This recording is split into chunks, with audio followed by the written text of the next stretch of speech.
The investigations of the Capitol Hill riot, they're focusing on right-wing extremists, including militias. The Proud Boys, the Three Percenters, white supremacists, they were all out in force that day storming the Capitol. But another disturbing aspect of this is whether or not active and off-duty police officers and any involvement in this. It's worth noting that even if they were, they are only a small percentage here of law enforcement that were there that day. The vast majority risking their lives to protect the Capitol. But Washington Post is reporting that more than a dozen off-duty law enforcement officers were allegedly part of the mob and under investigation, plus at least a dozen Capitol Hill police officers are also under investigation for possibly playing a role in the rioting by assisting or encouraging rioters. My next guest, she just co-wrote a piece in the Washington Post about how police chiefs are working to root out extremists in their ranks. And national breaking news reporter Kim Bellware joins us now. And Kim, first of all, do we have any idea how big a problem we're talking about by how many people they think we're dealing with nationally, or as part of the problem, we have no idea the size of the breadbox? That's the big question. There really isn't a great handle on these numbers, because when you consider the way policing in the United States is so decentralized, there isn't one universal database that tracks the size of police forces, tenure, things like that. So in a lot of cases too, if departments do turn up evidence that they have a member in their ranks who has these kinds of extremist leanings or sympathies, it's not always easy to pass that info on to other departments. So for now, it's been really difficult for departments to get a handle on how widespread the problem is. Kim, I remember after the Eric Garner story that broke out a few years ago in Staten Island, there were message boards that law enforcement would go on. And I was shocked. And I have friends in law enforcement who told me they didn't know why I was so shocked. But by some of the language, and obviously it was racial overtones with that case as well, have police, and specifically, top ranks of law enforcement, known they've had a problem on their hands here? But between free speech and also the power of the unions, et cetera, even if they identify a problem, they don't know the lengths they can go to clamp down on it. Well, that's what we saw as a really interesting factor as we've been looking into this story over the past several weeks. There are some people, we talked to the National Sheriff's Association president, David Mahoney, who said, we've seen this has been a problem at least since the Obama administration. And, shame on us for not confronting it at the time and for making it about officers' free speech.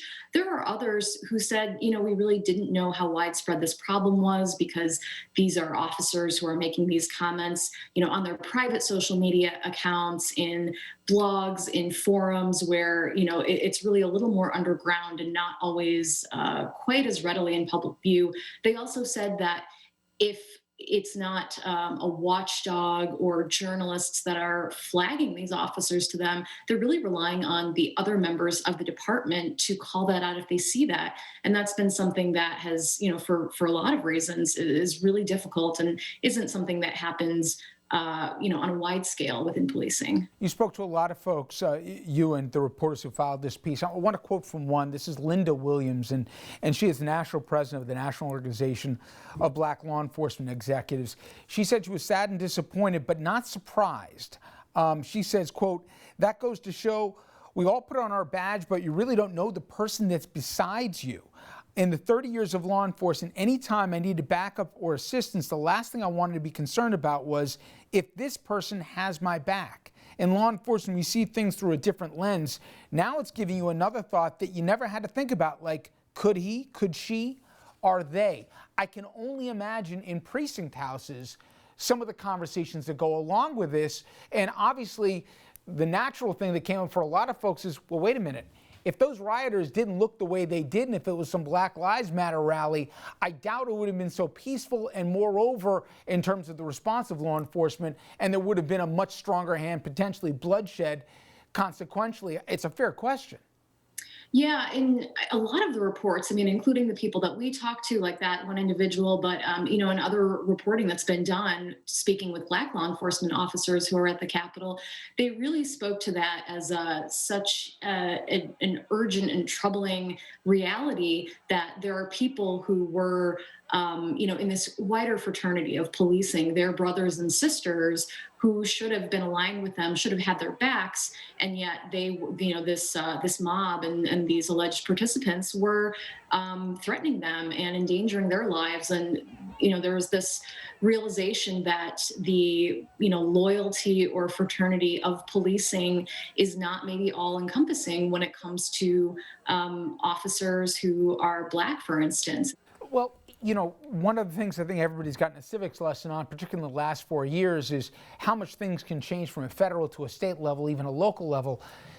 Kim, to that point, I know in your reporting there was an incident where one of the cops had a Nazi's tattoo. Another one was posting pro-Confederacy statements online. Is this a jurisdiction by jurisdiction rules about what you can and can't do in your free time? Or is there guidelines here even nationally that says, no, you can't go there, period, and stop? They are supposed to be, serving the public here, all of the public, and there shouldn't be a question as to any racial loyalties. Yeah, it goes back to your earlier question. It is all very widely dispersed, and it just depends from jurisdiction to jurisdiction.